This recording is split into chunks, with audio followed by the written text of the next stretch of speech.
Hello, ഇന്നത്തെ good morning വീഡിയോയിലേക്ക് സ്വാഗതം ട്ടോ.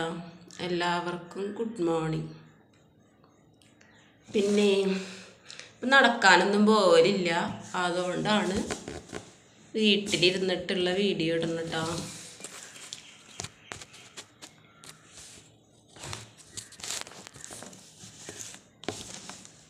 പിന്നെ ആദ്യമൊക്കെ ഫേസ് കാണിക്കാതെ വോയിസ് മാത്രമായിട്ട് വീഡിയോ ഇട്ടെന്താണെന്നറിയോ, പിന്നെ ക്യാമറയെ നോക്കിയിട്ട് സംസാരിക്കാൻ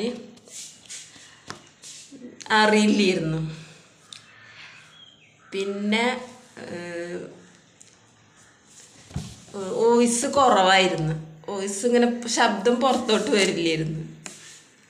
പിന്നെ സംസാരിക്കാനും ഒരു വീഡിയോ എടുക്കുമ്പോൾ എങ്ങനെ സംസാരിക്കാൻ അതും അറിയില്ലായിരുന്നു. അപ്പം അങ്ങനെ വോയിസ് ഇട്ടിട്ട് ഉള്ള വീഡിയോയിൽ ഇങ്ങനെ സംസാരിച്ചിട്ടാണ് ഇപ്പോൾ ക്യാമറയിലേക്ക് നോക്കി സംസാരിക്കാമെന്ന് ആയത്. പിന്നെ വോയിസ് ഒന്നും തീരെ കേൾക്കൂലായിരുന്നു. വോയിസ് ഒന്നും കേൾക്കാത്തതിൻ്റെ പഴയ വീഡിയോസുകളൊക്കെ എടുത്ത് നോക്കിയാൽ ശബ്ദമൊന്നും ശരിക്കും പുറത്തോട്ട് വരില്ല. പിന്നെ ആൾക്കാരൊന്നും ഇല്ലാത്ത ഏരിയയിൽ പോയിട്ടാണ് സംസാരിക്കില്ല. അപ്പോൾ കുറച്ചുറക്കെ സംസാരിക്കാൻ പറ്റുള്ളൂ. ഇങ്ങനെ നടന്നു പോകുമ്പോൾ ആൾക്കാർ കേൾക്കൂലേ, അതെന്താ വഴി കൂടെ നടന്ന് സംസാരിച്ചിട്ട് പോകണമെന്ന്. അപ്പം അതുകൊണ്ട് പിന്നെ ആൾക്കാരൊന്നും ഇല്ലാത്ത ഏരിയയിൽ കൂടെ പോകുമ്പോഴാണ് ഇങ്ങനെ സംസാരിക്കാൻ പറ്റുമായിരുന്നു, ഒന്ന് കുറച്ചുറക്കം വർത്താനം പറയാൻ പറ്റുമല്ലോ. അപ്പം അതിപ്പോൾ പിന്നെ നടക്കാൻ പോകണില്ല, നല്ല വെയിലല്ലേ, എന്താ വെയിൽ, നടക്കാൻ വയ്യ, അതുകൊണ്ട് പോകണില്ല ഇപ്പോൾ. പിന്നെ ഇനിയിപ്പോൾ റംസാനൊക്കെ ആയി തുടങ്ങിയില്ലേ, അപ്പം ഇനി ശരിയാവില്ല, നടക്കാൻ പോക്ക് ശരിയില്ല. അപ്പം അതുകൊണ്ട് നടക്കാൻ പോകണില്ല. പിന്നെ ഇന്നത്തെ സംസാര വിഷയം എന്താണെന്നറിയോ, ഈ FBയിലും യൂട്യൂബിലൊക്കെ വിവാഹ പരസ്യം ഇടുന്ന ആൾക്കാരുണ്ട്, സ്ത്രീകളല്ല കേട്ടോ, ആണുങ്ങൾ ഇടാറുണ്ട് വിവാഹ പരസ്യം. പ്രപ്പോസൽ, അങ്ങനെ ഭാര്യ മരിച്ച കേസ്, ഡിവോഴ്സായ കേസുകൾ, അങ്ങനെയുള്ള കേസുകളൊക്കെ ഇടാറ് യൂട്യൂബിലും ഫേസ്ബുക്കിലൊക്കെ ഇടാറുണ്ടല്ലോ അങ്ങനെയൊക്കെ. അപ്പം അങ്ങനത്തെ പിന്നെ ആൾക്കാരുമായിട്ട് നമ്മൾ പെണ്ണുങ്ങൾ കോണ്ടാക്ട് ചെയ്യുമ്പോൾ നമ്മൾ നല്ല ശ്രദ്ധിക്കണം. അതായത് ഈ ഏജ് കൂടിയ കാര്യങ്ങളുണ്ടാവുമല്ലോ പ്രപ്പോസൽ, അതായത് ഒരു 45 വയസ്സിന് അല്ലെങ്കിൽ 48 വയസ്സിനൊക്കെ മുകളിലുള്ള പ്രപ്പോസലുകൾ ഇട്ടുണ്ടാവും. ആണുങ്ങളുടെ ഭാഗത്തു നിന്നുള്ള പ്രപ്പോസലുകൾ അവർ ഇട്ടുണ്ടാവും, പോസ്റ്റായിട്ടോ ഒക്കെ ഇട്ടുണ്ടാവും, യൂട്യൂബിലും മറ്റേ FBയിലൊക്കെ ഇട്ടുണ്ടാവും. അത് അവരുടെ ആ ഒരു കോണ്ടാക്ട്, അങ്ങനത്തെ ആൾക്കാരെ ശരിക്കും പറഞ്ഞാൽ അവർക്ക് അവരുടെ ഏജിനനുസരിച്ച പെണ്ണുങ്ങളെ നമ്മൾ കോണ്ടാക്ട് ചെയ്യൂലേ. നമ്മൾ ആരായാലും കോണ്ടാക്ട് ചെയ്യില്ല, നമുക്ക് അവരുടെ ബയോഡാറ്റ വായിക്കുമ്പോൾ തന്നെ പെണ്ണുങ്ങൾക്ക് അതെനിക്ക് പറ്റുന്ന ഒരാളാണ്, അല്ലെങ്കിൽ അവരുടെ സാഹചര്യങ്ങൾ നമുക്ക് പറ്റിയതാണ്, ഡിമാൻഡ് എന്തായാലും എല്ലാവർക്കും ഉണ്ടാവും. അപ്പോൾ ആ ഡിമാൻഡിനനുസരിച്ച കാര്യങ്ങൾ ആ ബയോഡാറ്റ വായിക്കുമ്പോൾ നമുക്ക് കണ്ടാൽ നമ്മളത് കോണ്ടാക്ട് ചെയ്യുമ്പോൾ ശരിക്കും ചിലപ്പോൾ നമ്മുടെ വീട്ടിൽ ആരും ഉണ്ടാവില്ല, ആണുങ്ങളാരും ഉണ്ടാവില്ല. പിന്നെ പെണ്ണുങ്ങൾ തന്നെ നമ്മൾ ചിലപ്പോൾ നമ്മുടെ ഇഷ്ടത്തിന് ഇനിയിപ്പോൾ ഇങ്ങനെ ഒറ്റയ്ക്ക് ജീവിച്ചാൽ പോരാ, ഒരാൾ തുണക്ക് വേണം നമുക്ക് എന്ന് വിചാരിച്ചാൽ നമ്മൾ തന്നെ പെണ്ണുങ്ങൾ തന്നെ ആയിട്ട് ഇറങ്ങുന്ന കാര്യങ്ങളുണ്ടാവുമല്ലോ. അപ്പോൾ നമ്മൾ സ്വാഭാവികമായിട്ടും നമ്മൾ ഒന്ന് കോണ്ടാക്ട് ചെയ്ത് നോക്കും. അപ്പോൾ അവർ ഫോൺ നമ്പറൊക്കെ നമ്മൾ കൊടുക്കും, സംസാരിക്കും. എന്നിട്ട് അവരെന്ത് പറയുന്നറിയോ, ഗൾഫിലാണ്, നാട്ടിലില്ല, കുറച്ച് നാൾ വെയിറ്റ് ചെയ്യുമോ എന്നൊക്കെ ചോദിക്കും നമ്മുടെ അടുത്ത്. അപ്പോൾ നമുക്ക് ചിലപ്പോൾ കുറച്ച് നാൾ വെയിറ്റ് ചെയ്യുമോ എന്നൊക്കെ ചോദിക്കും. കുറച്ച് നാൾ എന്ന് പറഞ്ഞ വർഷങ്ങളല്ല, ഒരു 5 മാസത്തിനോ അല്ലെങ്കിൽ ഒരു വർഷത്തേക്കോ അല്ലെങ്കിൽ ഒരു 8 മാസത്തിനോ, അങ്ങനെ മാസങ്ങൾ ഒരു വർഷത്തിൽ ചുരുങ്ങിയ മാസങ്ങൾ നമ്മളോട് വെയിറ്റ് ചെയ്യുമോ ചോദിക്കും. അപ്പം നമുക്ക് ചിലപ്പോൾ ആ മനുഷ്യന് ഇഷ്ടമായിട്ടുണ്ടാവും നമുക്ക്, അല്ലെങ്കിൽ ആ മനുഷ്യൻ്റെ സാഹചര്യങ്ങൾ നമുക്ക് ഇഷ്ടമായിട്ടുണ്ടാവും. അതല്ലെങ്കിൽ നമ്മളെ ഡിമാൻഡിനനുസരിച്ച് ഒരാളായിരിക്കും ചിലപ്പോൾ അത്. നമ്മൾ സ്വാഭാവികമായിട്ട് പറയും പിന്നെ വെയിറ്റ് ചെയ്യാമെന്ന് പറയും. അപ്പോൾ അവർ മനസ്സിലാക്കിയിട്ടുണ്ടാവും. നമ്മുടെ നമ്പർ, നമ്മളെ സ്ത്രീകളെ നമ്പർ കൊടുക്കുമ്പോൾ തന്നെ അവർ മനസ്സിലാക്കിയിട്ടുണ്ടാവും ഇതൊരു സ്ത്രീയാണ്. അപ്പം നമ്മുടെ വേവാത്ത കല്ലമ്പരിപ്പൊക്കെ ഇവിടെ ഒന്ന് വേവിക്കാൻ പറ്റുമെന്ന് അവരങ്ങോട്ട് വിചാരിക്കും. നമ്മൾ സത്യസന്ധമായിട്ടാവും, പെണ്ണുങ്ങൾ ചിലപ്പോൾ സത്യസന്ധമായിട്ടാവും. നമുക്ക് ജീവിക്കാൻ ഒരു ജീവിതം വേണം, അല്ലെങ്കിൽ തുണക്കൊരാൾ വേണം, ഷെയർ ചെയ്യാൻ ഒരാൾ വേണം. ചിലപ്പോൾ ഒറ്റക്കൊക്കെ ജീവിച്ച് മടുത്ത ആൾക്കാരാവും. മക്കൾക്ക് വേണ്ടി ചിലപ്പോൾ ഭർത്താക്കന്മാർ മരിച്ചവരാവും, ചിലപ്പോൾ ഉപേക്ഷിച്ചവരാവും. അങ്ങനെ മക്കൾക്ക് വേണ്ടിയിട്ട് ചിലപ്പോൾ മക്കൾക്ക് വേണ്ടിയിട്ട് ജീവിച്ച് ഇതായി അവരൊക്കെ സെറ്റിലായി കഴിയുമ്പോൾ നമുക്ക് അപ്പോഴാണ് ചിലപ്പോൾ പെണ്ണുങ്ങൾക്ക് തോന്നുക ഒരാൾ കൂടെ വേണം എന്ന് തോന്നും.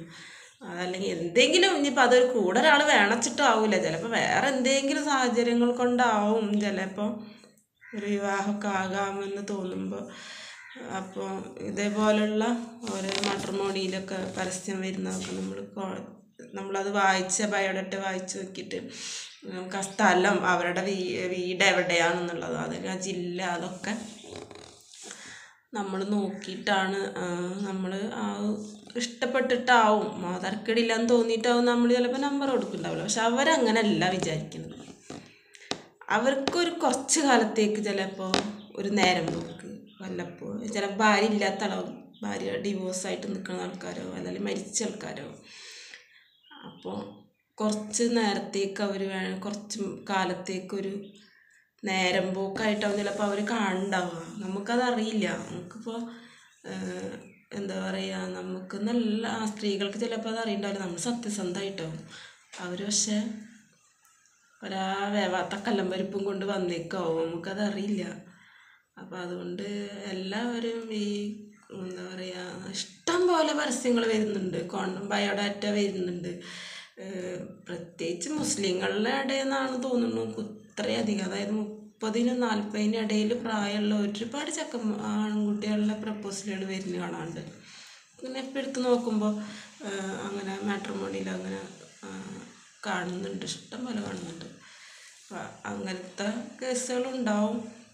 പിന്നെ അപ്പോൾ നമ്മളൊരിക്കലും നമ്മുടെ നമ്പർ കൊടുക്കാൻ പാടില്ല.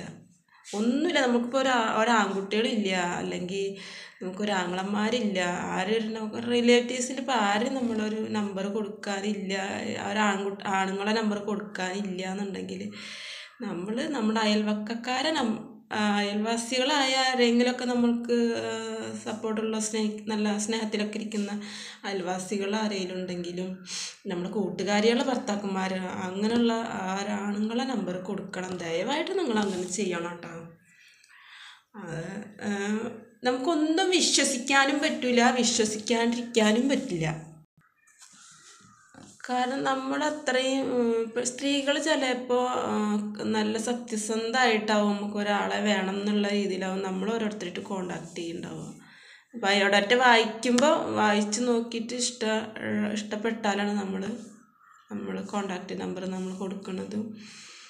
അവർ ചിലപ്പോൾ അവർ ഗൾഫിലാന്ന് പറയുമ്പോൾ ഇപ്പോൾ ഗൾഫിലാണ്, അവിടെയാണ് ജോലി.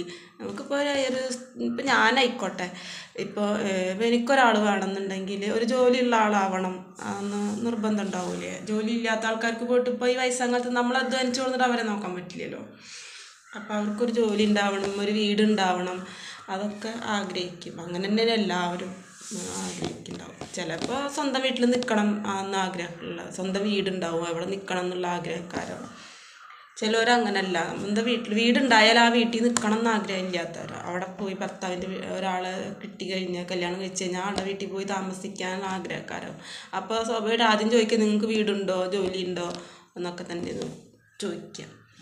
അപ്പോൾ ഇവരെല്ലാം ഉണ്ട് എന്ന് പറയും, ഇല്ലാത്ത മുതലുണ്ട് എന്നും പറയും. ചിലപ്പോൾ ഉണ്ടാവും, ഉള്ളതും ഉണ്ടാവും, അപ്പോൾ ചിലപ്പോൾ ഇല്ലാത്തതും ഉണ്ടാവും, ചിലപ്പോൾ ഇല്ലാത്തതുണ്ട് എന്ന് പറയും. അപ്പോൾ അവരുടെ ഉദ്ദേശം എന്താ വെച്ചാൽ കുറച്ച് നാളത്തേക്ക് അവർക്കൊരു നേരം പോക്ക് സംസാരിക്കുക, മെസ്സേജ് അയക്കുക, അങ്ങനെയുള്ളൊക്കെ കാര്യങ്ങളുണ്ട്. അപ്പോൾ ദയവായിട്ട് ആരും പെണ്ണുങ്ങൾ നമുക്ക് ആണുങ്ങളാരും നമുക്ക് വേണ്ടപ്പെട്ട ആണുങ്ങളാരും നമ്മുടെ വീട്ടിലില്ലെങ്കിൽ ഒന്നുമില്ലെങ്കിൽ നമുക്ക് 2-3 അയൽവാസികളായ ഫ്രണ്ട്സുകൾ ഉണ്ടാവുമല്ലോ, കൂട്ടുകാരികളെല്ലാം ഉണ്ടാവുമല്ലോ. അവരുടെ ഭർത്താക്കന്മാരുടെ അല്ലെങ്കിൽ അവരുടെ മക്കളുടെ ഏറ്റവും ഫോൺ നമ്പർ കൊടുത്ത് വിശദമായിട്ട് അവരോടത്ത് കാര്യങ്ങൾ പറയാം. നിങ്ങളൊന്ന് വിശദമായിട്ട് കാര്യങ്ങൾ ചോദിക്കിട്ടാ, ഞാൻ അങ്ങനെ ഒരു നമ്പർ കൊടുക്കുന്നുണ്ട് എന്ന് പറയാം. എന്നിട്ട് അത് ആദ്യം ആണുങ്ങൾ സംസാരിച്ച് അത് സത്യസന്ധമാണെന്ന് 100% ഉറപ്പ് വരുത്തിയതിൻ്റെ ശേഷം മാത്രം നമ്മുടെ നമ്പർ കൊടുക്കുക. അതായത് ഈ വിവാഹ പരസ്യം ഇട്ടില്ലേ, അത് എൻ്റെ ഒരു FBയിൽ തന്നെ ഒരു പോസ്റ്റ് കണ്ട് ഞാൻ. കോമഡി പോസ്റ്റാണ് ആൾ കൂടുതൽ ഇടാറ്. അതിൻ്റെ ഇടയിൽ അതൊരു കോമഡി പോസ്റ്റ് തന്നെയാണ് ഇട്ടിട്ടുണ്ടെന്ന്. കിളിയെ പിടിക്കാൻ വല വിരിച്ചപ്പോൾ കുടുങ്ങിയത് കിളവികളാണ് കുടുങ്ങണത്. അന്ന പോലെ അവർ ചിലപ്പോൾ അവരടുത്ത് കുറച്ച് കല്ലമ്പരിപ്പുണ്ടാവും വേവാത്ത, അത് എവിടെയെങ്കിലും ഒന്ന് വേവിക്കാൻ വേണ്ടിയിട്ടുള്ള ഇതിനാണ് ഇപ്പോൾ അവർ ആ പോസ്റ്റ് ഇട്ടിട്ടുണ്ടാവുക. അവർക്ക് കല്യാണം ആവശ്യമായിട്ടുമല്ല, ഭാര്യനെ ആവശ്യമായിട്ടുമല്ല, ഒന്നുമല്ല. പ്രത്യേകിച്ച് കുറച്ച് ഏജുള്ള ആൾക്കാർ ഭാര്യമാർ മരിച്ച കേസുകളാണ് തീരെ കോണ്ടാക്ട് ചെയ്യരുത്. കാരണം അവർക്ക് ചിലപ്പോൾ കുറച്ച് സമ്പത്തൊക്കെ ഉണ്ടാവും, കുറച്ച് എന്തെങ്കിലുമൊക്കെ അവിടെ ഒന്നുമില്ല, ഒരു 10 സെൻറ്റ് സ്ഥലം, ഒരു വീടും വിദേശത്തൊക്കെ പോയി പണിയെടുത്തുണ്ടാക്കിയിട്ട് ഉണ്ടാവും. അപ്പോൾ അവർക്ക് ചിലപ്പോൾ മക്കളും ഉണ്ടാവും. അപ്പോൾ ഇവരുടെ ഉദ്ദേശം എന്താ വെച്ചാൽ കല്യാണം കഴിക്കുക എന്നുള്ളതല്ല, അവർക്ക് നേരം പോക്ക്. അപ്പം മക്കളുണ്ടായിട്ട് മക്കളോട് പറയണതിനും പരിധിയില്ലേ, ഭാര്യമാരോട് പറയേണ്ടത് ഭാര്യമാരോട് തന്നെ പറയണ്ടേ. അപ്പോൾ ഒരു സൗഹൃദം ഇങ്ങനെ പോസ്റ്റൊക്കെ ഉണ്ടാക്കിയിട്ടിട്ട് അതിന് പിന്നെ അതിപ്പോൾ സത്യസന്ധമായിട്ട് വിവാഹം അന്വേഷിക്കണ പെണ്ണുങ്ങൾ എന്തായാലും വരില്ല. അപ്പോൾ അവരെന്നെ ഇട്ടിട്ട് പറ്റി ഇഷ്ടമായി 2 മാസം 4 മാസം കഴിഞ്ഞാൽ വരും, അല്ലെങ്കിൽ 5 മാസം കഴിഞ്ഞാൽ വരും, അല്ലെങ്കിൽ 10 മാസം കഴിഞ്ഞാൽ വരും, ഒന്ന് വെയിറ്റ് എന്ന് പറയുന്നത്. 10 മാസം ഈ ആൾക്കാരായിട്ട് ചാറ്റ് ചെയ്യുക, കാര്യങ്ങളുണ്ടാക്കുക. അവർ കല്യാണം കഴിക്കാൻ ഉദ്ദേശമില്ല. കാരണം അവർ കല്യാണം കഴിച്ചു കഴിഞ്ഞാൽ അവരുടെ മുതലിന് മറ്റൊരാൾ അവകാശിയാവും. അവരുടെ മക്കൾ കൂടാതെ വേറെ ഒരാൾ അവകാശി ഉണ്ടാവും. അപ്പോൾ അതവർക്കറിയാം, ഞങ്ങൾ കല്യാണം കഴിച്ച് കഴിഞ്ഞാൽ ഈ മുതലിനൊക്കെ അവകാശിയാവും എന്നുള്ളത്. അപ്പോൾ അത് കൊടുക്കാൻ അവർ തയ്യാറല്ല. ഒരു പെണ്ണിനെ കെട്ടിക്കൊണ്ടുവന്നിട്ട് ഒരു 50 വയസ്സായ, അല്ലെങ്കിൽ ഒരു 45 അല്ലെങ്കിൽ 48 വയസ്സായ, അതിനായിട്ട് കൂടുതൽ പ്രായക്കാരുള്ള സമയത്ത് അവരൊരു കല്യാണം കഴിച്ച് കഴിഞ്ഞാൽ, കല്യാണം ലാസ്റ്റ് ഭാര്യ മരിച്ചിട്ട് കല്യാണം കഴിച്ച് കൊടുന്നാൽ അവരത് പെണ്ണുങ്ങൾ ഇപ്പോൾ പണ്ടത്തെ പോലെ ഒരാണെന്ന് കേൾക്കുമ്പോൾ ഇറങ്ങി പോകണമൊന്നുമില്ല, പോവൊന്നുമില്ല. ഇപ്പോൾ സ്വാഭാവികം അങ്ങനെ കല്യാണം ആലോചിച്ച് പോകുന്ന ആൾക്കാർ അങ്ങനെ കല്യാണം പിന്നെ പണ്ടത്തെ പോലെ ഒരാണായിട്ടുണ്ട് വന്നാൽ മതി. രക്ഷിതാക്കളൊക്കെ അങ്ങനെ ആയിരുന്നല്ലോ അന്ന്. അത് കൊടുക്കുന്ന ഒരു കാലം അല്ലല്ലോ ഇപ്പോൾ കെട്ടുന്ന പെണ്ണുങ്ങൾ തന്നെ ആലോചിച്ച് തീരുമാനിച്ച് വരുമാനം ഉണ്ടാ, സമ്പത്തുണ്ടാ, അന്തസ്സായിട്ട് ജീവിക്കാൻ പറ്റുമോ എന്നൊക്കെ നോക്കിയിട്ട് തന്നെ പെണ്ണുങ്ങൾ പോകുള്ളൂ. അപ്പോൾ അയാൾക്ക് മുതലൊക്കെ ഉണ്ട് എന്ന് പറയുമ്പോൾ മുതൽ കൊടുത്ത് മരിക്കുമ്പോൾ ആരൊന്നും കൊണ്ടുപോകണില്ല. മരിക്കുന്നവർ ജീവിക്കണ്ടേ, അന്യരുടെ മുമ്പിൽ പോയി കൈ നീട്ടിയിട്ട് ജീവിക്കാൻ പറ്റില്ലല്ലോ. അപ്പോൾ ജീവിക്കാൻ എന്തെങ്കിലും ഒരു വരുമാനം ഉണ്ടോ നോക്കിയിട്ടൊക്കെ തന്നെ പോവുള്ളൂ. അപ്പോൾ നമ്മളതൊക്കെ കണ്ടിട്ട് തന്നെ ആവും പോകുന്നുണ്ടാവുക. അപ്പോൾ അവർക്കറിയാം ഇവർ മുതലെന്തെങ്കിലുമൊക്കെ ആക്കിയിട്ട് തന്നെ വരുന്നത് എന്നുള്ളത്. അപ്പോൾ അതവർ കൊടുക്കാൻ തയ്യാറില്ല. അപ്പോൾ അതുകൊണ്ട് അവർ കല്യാണം കഴിക്കാനും തയ്യാറില്ല. അവർക്ക് ഇങ്ങനെ നേരം പോക്ക്, അങ്ങനെ പെണ്ണുങ്ങളെ തന്നെ FBയിലും യൂട്യൂബിലൊക്കെ പോസ്റ്റ് ഇട്ടിട്ട് ഓരോ പെണ്ണുങ്ങളെ തന്നെ ഇതാക്കുന്നിട്ട് ഒരു 10 മാസം എന്ന് പറയുക, നമ്മളടുത്തൊരു 10 മാസം, അതല്ലെങ്കിൽ ഒരു 5 മാസം എന്ന് പറയുക. എന്നിട്ട് 5 മാസം കറക്റ്റായിട്ട് 5 മാസം കഴിയുമ്പോൾ എന്തെങ്കിലും ഒരു ഇഷ്യൂ പറയുക, അവരോട് എന്തെങ്കിലും ഒരു അനർത്ഥം ഉണ്ടായി, അല്ലെങ്കിൽ എന്തെങ്കിലും അവരുടെ ജീവിതത്തിൽ എന്തെങ്കിലും ഉണ്ടായി എന്നൊക്കെ പറഞ്ഞിട്ട് പറയുക. അതല്ലെങ്കിൽ ഒന്നും പറയാതെ നമ്മളെ വാട്സപ്പും എല്ലാം അങ്ങോട്ട് ബ്ലോക്ക് ഇട്ടിട്ട് പിന്നെ ഒരു വിവരം ഉണ്ടാവില്ല. അതുകൊണ്ട് സൂക്ഷിച്ചും കണ്ടൊക്കെ FBയിൽ വരുന്ന മാട്രിമോണിയിൽ വന്ന ആലോചനകൾ ആലോചിച്ചിട്ടൊക്കെയും കണ്ടിട്ടൊക്കെ നിൽക്കുക. എന്നിട്ട് അത് 100-ൽ 1% ഇട്ടേ വിശ്വസിക്കാൻ പറ്റുള്ളൂ. ബാക്കിയൊക്കെ ഉടായിപ്പ് കേസുകളാവും. അപ്പം അതുകൊണ്ട് ആലോചിച്ചും കൊണ്ടൊക്കെ ചെയ്യാം. അതാണ് ഇപ്പം എനിക്ക് ഇന്നത്തെ സംസാര വിഷയം പറയാം. അല്ല ഇന്നത്തെ ഒരു ഇത് വീഡിയോയിൽ പറയാനുള്ള കാര്യം അതാണ്. അപ്പം എല്ലാവർക്കും ഒരിക്കൽ കൂടി ഗുഡ് മോർണിംഗ്.